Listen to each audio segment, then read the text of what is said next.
ሁሉም ሰው የሚያስፈልገው ጸሎት ነው መነግራችሁ። ይሄ ጸሎት መቼ ነው የሚጸለየው የሚለውንም ማወቅ ያስፈልጋል። በየቀኑ ሊጸለይ ይችላል፣ ሁሉ ጊዜ ሊጸለይ ይችላል። እንደ መዝሙረ ዳዊት ጸሎት በሳምንት ስለተከፋፈለ በስድስቱ ቀናት ተከፍሎ እሁድ ሁሉም እንዲጸለይ እግዚአብሔር ያዛል። ይሄ ጸሎት የትኛው የጸሎት ክፍል ነው? መቼ ነው የሚጸለየው?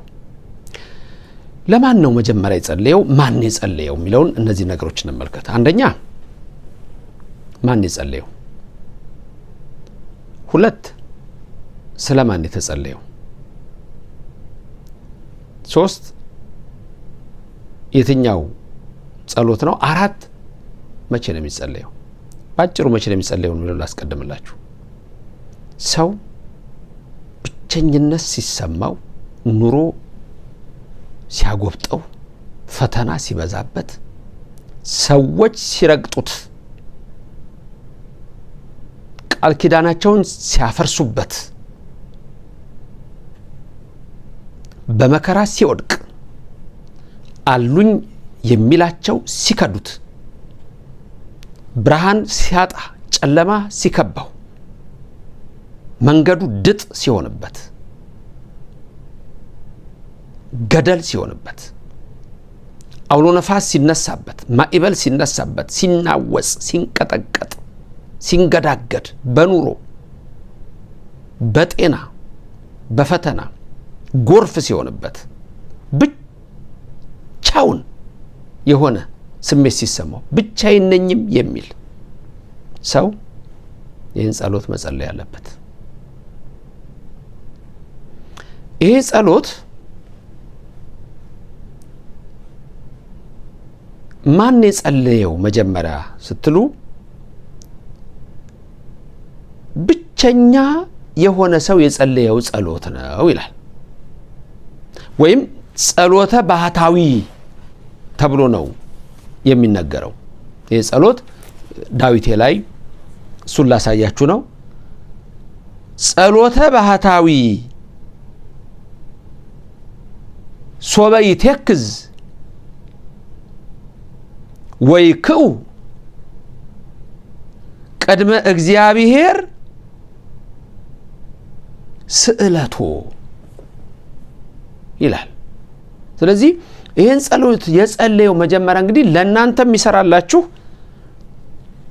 ትላንት አባቶቻችሁ ቅዱሳን ባለፉበት የጸሎት መንገድና የጸለዩትን ጸሎት ስትጸልዩ አንድ ትልቅ ነገር ይደረግላችኋል። ይህንን ማወቅ አለባችሁ።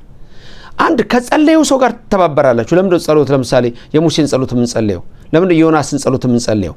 ለምንድነው የምናሴን ጸሎት የምንጸልየው? ጸሎት በየጊዜው እንድንጸልይ ከተመደቡት ውስጥ ነው። ለምንድነው ያንም ያደረግነው? ለምንድነው አባቶቻችን ይህን የሰሩት? ለምንድነው መንፈስ ቅዱስ በአባቶቻችን አድሮ በእናቶቻችን አድሮ ይህን የነገረን ስትሉ ከነሱ ጋር ህብረት ይኖራችኋል። በእነሱ ጸሎት ስትጸልዩ እግዚአብሔር ይሰማችኋል። የቅዱሳኑ ምልጃ በዛ ውስጥ ይገባል። ስለዚህ ይሄን ጸሎት የጸለየው ማን ነው ስትሉ፣ ስሙ ራሱ ጸሎተ ባህታዊ ነው የሚባለው። ወይም ጸሎት ዘጸለየ ባህታዊ ይባላል። ባህታዊ የጸለየው ጸሎት ይላል። ባህታዊ ማለት ምን ማለት ነው? ባህታዊ ማለት ሁለት አይነት ባህታውያን አሉ። እናንተ ባህታዊ ልትሆኑ ትችላላችሁ። ወይም ደግሞ ባህታዊ ማለት አሁን እዚህ ጋር የሚያወራው ባህታዊ በባዕት ስላለ ባህታዊ አይደለም። እሱም ይጸልየዋል አይጸልየውም አይደለም። አሁን ግን የምናወራው ባህታዊ ብቸኝነት፣ የብቸኝነት ስሜት ነው። ያ ባህታዊማ ወዶ ፈቅዶ ነው ሄደው ጤዛ ልሼ ድንጋይ ተንተርሼ ድምፅ አራዊት ግርማ ሌሊትን ታግሼ እኖራለሁ ብሎ ነው የሚኖረው። ባህታዊ ማለት በከተማ አይኖርም። ባህታዊ እንኳን ባህታዊ መነኩሴ በከተማ አይኖርም። ይሄ የታወቀ ነው። አሁን እዚህ ጋር የምናወራው ባህታዊ ስለ አንተ ስለ አንቺ የብቸኝነት ኑሮ ነው። ተግባባን? መጀመሪያ ከመቀጠሌ በፊት ስንት አይነት ባህታዊ? ሁለት አይነት። አንዱ ባህታዊ ምንድን ነው? ዳዋ ጥሶ ቁርበት ለብሶ የሚኖረው ነው በገዳም። እሱ ባህታዊ ይባላል። ይሄን ጸሎት ሊጸልየው ይችላል እንዴ? ይጸልየዋል፣ ያስፈልገዋል፣ ይጸልያል። እዚህ ግን ይሄ ጸሎት የተሰራበት ዓላማ ጸሎት ዘጸለየ ባህታዊ ወይም ደግሞ ጸሎተ ባህታዊ ብሎ ሲመጣ አዎ ባህታዊ ጸልዮታል። አንተ አንቺ የብቸኝነት ስሜት ሲሰማችሁ፣ ሰዎች ሲረግጧችሁ፣ ሲጥሏችሁ፣ ጨካኞች ሲነሱባችሁ፣ ግፈኞች ሲገዟችሁ፣ ክፋትን በእናንተ ላይ ሲሰሩ፣ ተንኮለኞች ሲያድሙባችሁ፣ ግማሹ ጠንቋይ ቤት ያንተን ህይወት ለማበላሸት ሲሯሯጥ፣ ያንቺን ኑሮ ለመበጥበጥ ሲቀብጥ፣ በዛ ሰዓት ብቸኛ ነሽ፣ ብቸኛ ነህ። አንዳንድ ጊዜ እኮ ወይ ገደፉን እኮ ነው እናትና አባቴ ተውኝ እኮ ነው። ሰዎች ዘመዶች ሊተው ይችላሉ፣ ዘመዶችሽ ሊተውሽ ይችላሉ። የተማመንሽበት ባልሽ ሳታውቂው ድንገት ሳታውቂውንም በማታውቂው መንገድ ሰርጉን በቪዲዮ ልታዩ ትችላለሽ። አለችኝ ብለሃት ተስፋ ስታደርግ የነበርካት እንደው በቃ እናቴ፣ እመቤቴ፣ ንግስቴ፣ ህይወቴ ስትላት የነበረችዋ ልክ ጉልበት ሲደክምና 3 ቀን ስተኛ የተኛህበት ውሃ ሲጭኝ ያልካት ጥላ ልትሄድ ትችላለች። ይሄ ምድራችን ላይ የተከሰተ ነገር ነው። ይሄ ጸሎት ነው መፍትሄው። በነገራችን ላይ የጭንቀትም ስሜት ወይም ደግሞ የዲፕሬሽን ከጭንቀት ከፍ ያለ ስሜትን በሚሰማበት ሰዓት ሰው እንደዚህ አይነት ስሜት ሲሰማው ወይም ሎንሊነስ የምንለው አለ፣ የባዶነት ስሜት ሲሰማው የሚጸልየው ጸሎት ነው ይሄ ጸሎት። ስለዚህ ርዕሱ ራሱ የተሰየመው ጸሎተ ባህታዊ ተብሎ ነው። የባህታዊው ጸሎት ተብሎ ነው። ይሄ ጸሎት ጸሎተ ባህታዊ ሶበ ይተክዝ ነው። ሶበ ይተክዝ በሚተክዝበት ጊዜ ማለት አያችሁ፣ ጭንቀት፣ ትካዜ፣ ድባቴ። ብዙ የዲፕሬሽን ድባቴ ነው የምትሉት ኢትዮጵያ ውስጥ ያላችሁት። ድባቴማ ትንሽ ነገር ነው። ደበረኝ ምናምን፣ ኧረ ደበረኝማ ትንሽ ነገር ነው። ስለዚህ ይሄንን የምናይበት ነው። ሶበ ይተክዝ ወይ ክኡ ቅድመ እግዚአብሔር ስዕለቱ፣ ልመናውን በእግዚአብሔር ፊት ሲያፈስ ይላል። ይሄ ጸሎት ልመናውን በእግዚአብሔር ፊት ሲያፈሰው ነው። ስለዚህ ይሄ ጸሎት የተጨነቁ ሰዎች፣ የተጎዱ ሰዎች፣ የተቸገሩ ሰዎች፣ የተረገጡ ሰዎች፣ የተረሱ ሰዎች፣ የተተዉ ሰዎች፣ አስታዋሽ የሌላቸው፣ ማንም የሌላቸው፣ ምንም የሌላቸው፣ የሚበሉት የሚጠጡት እንኳን የሌላቸው ሰዎች ሊሆኑ ይችላሉ። ይሄን ጸሎት መጸለይ ያለባቸው ወገኖቼ። ጸሎቱ ይሄ አሁን ያልኳችሁ ርዕስ ነው። ሲጀምር ስምዐኒ እግዚኦ ጸሎትየ ብሎ ነው ራሱ የሚጀምረው። ስምዐኒ እግዚኦ ጸሎትየ። አሁን እዚህ ጋር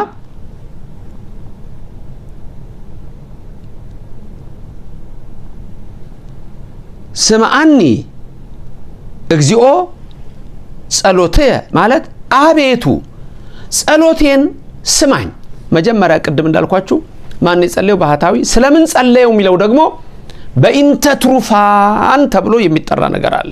ለእናንተም እንዲገባችሁ ቅድም ከምንለው ህይወት ጋር የደረሰባቸው ነው። ትሩፋን አንድ በስልምናሶር ንጉስ በአሶር 10 ነገር ተማርከው የቀሩት 2 ነገድ በጭንቀት በመከራ ውስጥ በዘመድ ናፍቆት በተለያየ መከራ ውስጥ የወደቁት ናቸው፣ የቀሩት ናቸው። ኋላ ግን እነሱም አልተረፉም፣ ልጆቻቸው አልተረፉም። እርግጥ ዘመኑ በመሃል ብዙ ዘመን አለው፣ ከ200 ዓመት በላይ አለው። የባቢሎን ንጉስ ናቡከደነጾር ደግሞ መጥቶ 12ቱንም ነገድ ጠርጓቸው ይዟቸው ሄደ ባቢሎን የሄዱት 70 ዓመት ስለቆዩ ትልልቆች ሰዎች በጠቅላላ ሞቱ። ሽማግሌዎቹ አለቁ፣ አሮጊቶቹ አለቁ። እዛው የተወለዱት ወጣቶች ናቸው አብዛኛዎቹ ከዛ የወጡት። እነሱም ትሩፋን ተብለው ይጠራሉ። ስለዚህ በመሪዎች የተረገጡ፣ በነስልምናሶር የተረገጡ፣ በናቡከደነጾር የተረገጡ፣ በአሶር የተረገጡ፣ በባቢሎን የተረገጡ፣ ዛሬም እኛ በዚህ ህይወት ውስጥ ነን። የተለያየ መከራ፣ የተለያየ ፈተና፣ የተለያየ ስቃይ፣ የተለያየ ችግር፣ አቤት ብዙ ነገር ነው ያለው ወገኖቼ። ስለዚህ ይሄ ጸሎት ያስፈልጋችኋል። ስለዚህ ጸሎተ ባህታዊ ዘጸለየ ባህታዊ ብሎ የሚነግረን ጸሎት ይሄ ጸሎት የተባለ የተነገረው በእንተ ትሩፋን ማለት ስለተጨነቁ ሰዎች ማለት ነው። የተቸገሩ ሰዎች ስለነሱ ይላል። 1 ባህታዊ ጸለየው፣ 2 የብቸኛ ሰዎች ጸሎት፣ 3 የትሩፋን ስለ ትሩፋን ነው መከራና ስቃያቸውን የሚናገረው ነው። ይሄ ለሁሉም የሚሆን ነው እና ምን ብሎ የሚጀምረው እንዳልኳችሁ ሰማአኒ እግዚኦ ጸሎትየ ወይብጻ ቅድሜከ ገአርየ ወኢትምጥ ገጸከ እምኔ እያለ ነው ጸሎቱ የሚቀጥለው። አቤቱ አቤቱ አቤቱ ጸሎቴን ስማኝ፣ ፊትህን ወደ እኔ መልስ እያለ ነው የሚጸልየው። የትኛው ጸሎት ነው የጸሎት? ከመዝሙረ ዳዊት ውስጥ የትኛው ነው? መጨረሻ ላይ ነግራችኋለሁ ያልኳችሁ ጸሎቱን ማወቅ አለባችሁ። አንደኛ ማን ነው የጸለየው? 2 ለማን ነው የጸለየው? 3 እነማን ናቸው የሚጸልዩት? አሁን ደግሞ የምናየው የትኛው ጸሎት ነው ካላችሁኝ፣ ይሄ ጸሎት እስካሁን የደረሳችሁበት ሰዎች አላችሁ? ከዚህ በፊት ምክንያቱም ስለ ጭንቀት ሳስተምር ጠቆም አድርጌያችኋለሁ። መዝሙር 101 ነው። መዝሙር 101 ነው። በቅንፍ 102 ነው። በእኛ መጽሐፍ 101 ነው። በውጮቹ መጽሐፍና በአንዳንዶቹ ላይ መዝሙር 102። ለምንድን ይህን እምላችሁ? አንዳንዶቻችሁ የምትጸልዩት በተለያየ ቋንቋ ሊሆን ይችላል። ይህን ጸሎት በአማርኛ የሚጸልይ ሰው አለ፣ በትግርኛ የሚጸልይ አለ፣ በኦሮምኛ የሚጸልይ አለ፣ በሌላም ልትጸልዩት ትችላላችሁ። በፈለጋችሁት ቋንቋ እግዚአብሔር ይሰማል። ለሰው ልጆች የሰጠው ጥበብ ነው። እኛንን መለያያ መነካከሻ ያደረግነው እንጂ እግዚአብሔር ለሰዎች የሰጠው ጥበብ ነው። ስለዚህ በፈለጋችሁት በእንግሊዘኛ ሊሆን ይችላል። እንግሊዘኛው ላይ ሳም 102 ነው። አጭር ጸሎት ነው። በመከራና በስቃይ ውስጥ ያላችሁ ሰዎች ይህን ጸሎት በየቀኑ ብትጸልዩት ጸሎታችሁ ላይ ተጨማሪ አድርጋችሁ። ከዚህ በፊት የነገርኳችሁ ነበር። እንደውም ደስ ያለኝ ምንድነው ሌሎች መምህራን ስለ መዝሙረ ዳዊት በጣም ያስተማሩ ስለመጡ ደስ አለኝ። ብዙ እንደዚህ አይነት ነገሮችን እንድታውቁ ስለምፈልግ ነውና ተጨማሪ ነገሮችን ነግራችኋለሁ። ስለዚህ ይሄ ጸሎት በሁሉም ቋንቋ ልትጸልዩ ትችላላችሁ። መዝሙር 101 ነው። እምመኘው ግን እኔ በግዕዝ ብትጸልዩት ነው። ለመሰላችሁ ግዕዙ ደግሞ በቃ ፍጹም አዳም ከእግዚአብሔር ያወራበት ቋንቋ በሉት፣ ወደ እግዚአብሔር የሚደርስ ንጹህ ቋንቋ በሉት። ስለዚህ በሱ ጸሎት እንድታርጉ ፈልጋለሁ። በግዕዙ እንደሱ አርጉ። ድንገት አስተያየት የምትሰጡ ሰዎች እዚህ ላይ በርካታ ከሆናችሁ የምትፈልጉት ከሆነ በግዕዙ እንዴት እንደሚነበብ ሙሉን ቅርጽና ከነንትኑ እያሳየሁኝ እላው ላይ እያሳየው ሙሉን መዝሙር 101ን ብቻ እንዴት እንደምትጸልዩ ላስቀምጥላችሁ እችላለሁ።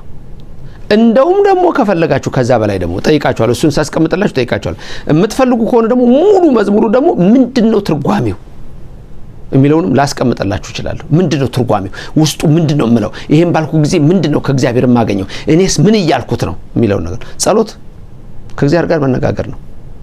ሌላ ትርጉም የለውም። ከእግዚአብሔር ጋር መነጋገር ነው፣ ማውራት ነው። ብታመሰግኑትም ወሬ ነው፣ ብትለምኑትም ወሬ ነው። ከእግዚአብሔር ጋር ማውራት ማለት ነው። ትርጉሙ እንደሱ ነው በእኛ የተቀመጠው። ከእግዚአብሔር ጋር መነጋገር ማለት ነው ጸሎት።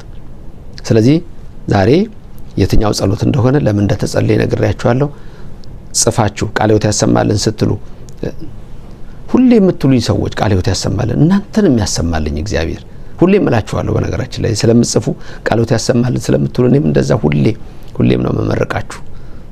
እግዚአብሔር አሁንም ጨምሮ በበረከቱ ይጎብኛችሁ፣ ክፉም አይንካችሁ። ስለዚህ አነባበቡን በግዕዝ መጸለይ ይፈልጋለሁ ነው የምትሉት። በግዕዝ መጸለይ ይፈልጋለሁ ብላችሁ የምትጽፉ ሰዎች አላችሁ። ያንን ላረግ እችላለሁ፣ ከናነባበቡ አስቀምጥላችኋለሁ። መዝሙር 101 የጨነቀው ሰው የሚጸልየው ጸሎት ነው። ስማአኒ ገአርየ ጸሎትየ፣ ስማአኒ ልመናዬን ስማኝ፣ ጸሎቴን ስማኝ፣ አድምጠኝ፣ ተመልከተኝ። እነዚህ ናቸው። ወኢትምጥ ገጸከ እምኔ፣ ፊትህን ከኔ አትመልስብኝ። እንደሱ እያላችሁ ጸልዩ። ዛሬ ጀምሩት። በተለይ አሁን ባልኩት ችግር ውስጥ ነን ለምትሉ ሰዎች ዛሬ ጀምሩና ጸልዩት። ዳዊትን የሰማ እናንተንም ይስማ፣ ትሩፍን የሰማ እናንተንም ይስማ፣ ባህታዊውን የሰማ እናንተንም ይስማ። ለእናንተ ለሁላችሁም የምትለምኑትን ሁሉ ከደመና በታች ያስቀርባችሁ። መሳሪያውን አውቃችሁታል። አያችሁ፣ ዝም ብሎ ምን ልጸልይ ምን ልበል በዚህ ሰዓት ለምትሉ ሰዎች መሳሪያውን አግኝታችሁታል። አያችሁ፣ በዚህ አይደለ ክርስቶስ ሰይጣንን ያፈረሰው? በዚህ አይደለ አገዛዙን የደመሰሰው፣ በዚህ አይደለ የዕዳ ደብዳቤያችንን ያፈረሰው፣ በዚህ አይደለ ወደ ገነት የመለሰን፣ በዚህ አይደለ ህይወትን የሰጠን። ስለዚህ ይሄን አንገታችን ላይ እናደርገዋለን፣ ይሄን በእጃችን ይዘዋለን። ልክ እሱንም ጸሎቱን ያዙት። ዳዊት ድል ያደረገበት፣ ትሩፍ ድል ያደረገበት፣ ባህታዊ ድል ያደረገበት አይደለ? በሱ ድል አድርጉ። አብ ይስማችሁ፣ ወልድ ይስማችሁ፣ መንፈስ ቅዱስ ይስማችሁ። አብ ሆይ ማረን፣ ወልድ ሆይ ራራ፣ መንፈስ ቅዱስ ሆይ ይቅር በለን። የአብ ጸጋ፣ የወልድ ቸርነት፣ የመንፈስ ቅዱስ ህብረት አንድነት በእናንተ ላይ ይደር። ያዛኝቱ የምልዕተ ክብር ምልዕተ ውዳሴ መዝገበ ጸሎት አቁራሪተ መዓት ሰዓሊተ ምሕረት እማምላክ ወላዲተ አምላክ አማላጅነቷ አይለያችሁ። የመላእክት ጥበቃ፣ የነቢያት፣ የሐዋርያት፣ የጻድቃን፣ የሰማዕታት ረድኤታቸው ከእናንተ ጋር ይሁን። ጸሎቱን ጸልያችሁ ይስማችሁ። የሰማችሁ ደግሞ ትነግሩናላችሁ ወደፊት በእርግጠኝነት ይህን ጸሎት ጸልዬ እንዲሆኛለሁ የምትሉ ሰዎች ትኖራላችሁ እና ይርዳችሁ። በጸሎታችሁ ላይ ጨምሩት። ሁሌም ጸሎት አለ፣ ሁሌም ዳዊት አለ። ይሄን ደግሞ በተለየ መልኩ ጸሎታችሁን ሁሉ አድርጋችሁ እሱን ደግሞ ተረጋግታችሁ እንድትጸልዩ ትፈልጋለሁ። ፈቃዳችሁ ሆኖ መማር የምትፈልጉ ካላችሁ በግዕዙ መጸለይ የምትፈልጉ ያን ተውላችሁና አውርዳችሁ እናንተ ደግሞ ያንን ሁልጊዜ እየለማመዳችሁ ከዛ በራሳችሁ መጸለይ ትችላላችሁ።